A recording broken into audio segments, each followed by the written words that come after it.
আল্লাহর প্রতি অটল থেকে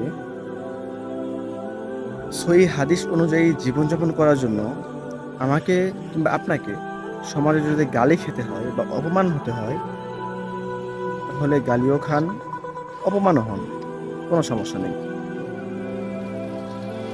সমাজের যেসব সুদখোর, যেসব ঘুষখোর লোক আপনাকে নিয়ে ট্রল করে, আপনি তাদের কাছে ট্রল হন।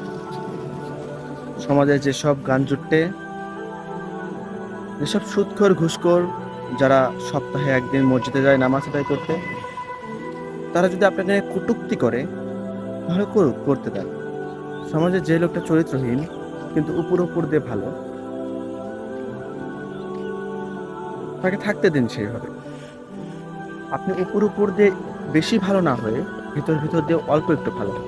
সমাজের কাছে, গ্রামের কাছে আপনাকে খুবই নিকৃষ্ট, খুবই খারাপ প্রমাণিত করা হচ্ছে, কিন্তু আপনার কিছু করার থাকছে না।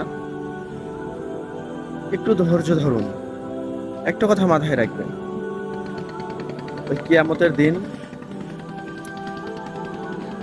যেখানে আপনার বিচার হবে, যেখানে আপনার হাসর হবে, যেখানে সবাইকে একসাথে সমাহিত করা হবে বা সমাবেশিত করা হবে, সেখানে যখন আমাদেরকে বিচার করা হবে, আল্লাহ তাআলা যখন আমাদের আমলনামা প্রকাশ করতে থাকবে, মাথায় রাখবেন তখন কিন্তু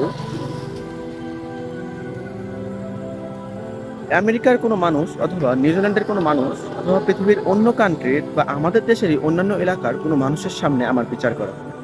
আমার যে আমলনামা, আমার যে বিচার হয়, তা আমারই প্রতিবেশীর সাথেই হবে, আমার আত্মীয় স্বজনের সামনেই হবে।